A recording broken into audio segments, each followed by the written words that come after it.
हम तो वहां कलेऊ की बाट देख रहे हैं, तू यहां लड़ाई थाने बैठी है। इतनी बेशर्मी, आंख का पानी ऐसा गिर गया, खोद कर गाड़ दूंगा। पुन्नी हाय हाय करती जाती थी और कोसती जाती थी। तेरी मिट्टी उठे, तुझे हैजा हो जाए, तुझे मरी आए, देवी मैया तुझे लील जाई, तुझे इन्फ्लुएंजा हो जाए, भगवान करे तू कोड़ी हो जाए। हाथ पांव कट कट गिरे और गालियां तो हीरा खड़ा खड़ा सुनता रहा, लेकिन यह पिछली गाली उसे लग गई। हैजा, मरी आदि में विशेष कष्ट न था। इधर बीमार पड़े, उधर विदा हो गए, लेकिन कोढ़, यह घिनौनी मौत और उससे भी घिनौना जीवन। वह तिलमिला उठा, दांत पीसता हुआ फिर पुनिया पर झपटा और झोटे पकड़कर फिर उसका सिर जमीन पर रगड़ता हुआ बोला, हाथ पांव कटकर गिर जाएंगे तो मैं तुझे लेकर चाटूंगा। तू ही मेरे बाल बच्चों को पालेगी? एम, तू ही इतनी बड़ी गिरस्ती चलाएगी? तू तो दूसरा भड़तार करके किनारे खड़ी हो जाएगी। चौधरी को पुनिया की इस दुर्गति पर दया आ गई। हीरा को उदारता पूर्वक समझाने लगा, हीरा महतो, अब जाने दो, बहुत हुआ। क्या हुआ? बहू ने मुझे मारा, मैं तो छोटा नहीं हो गया। धन्य भाग कि भगवान ने यह तो दिखाया। हीरा ने चौधरी को डांटा, तुम चुप रहो चौधरी, नहीं मेरे क्रोध में पड़ जाओगे तो बुरा होगा। औरत जात इसी तरह बकती है। आज को तुमसे लड़ गई, कल को दूसरों से लड़ जाएगी।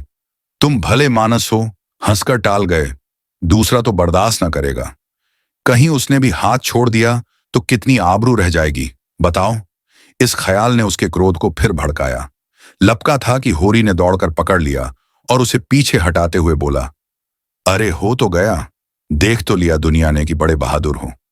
अब क्या उसे पीस कर पी जाओगे? हीरा अब भी बड़े भाई का अदब करता था, सीधे सीधे न लड़ता था। चाहता तो एक झटके में अपना हाथ छुड़ा लेता, लेकिन इतनी बेअदबी न कर सका। चौधरी की ओर देखकर बोला, अब खड़े क्या ताकते हो, जाकर अपने बांस काटो। मैंने सही कर दिया, 15 रुपए सैकड़े में तय है।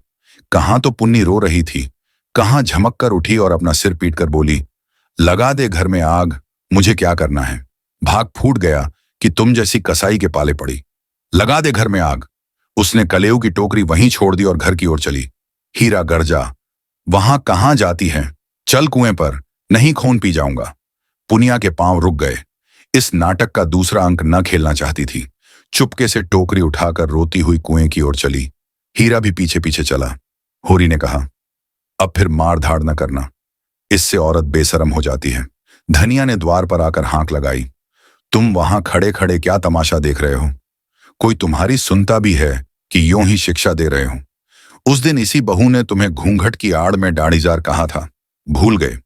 बहुरिया होकर पराये मर्दों से लड़ेगी तो डांटी न जाएगी।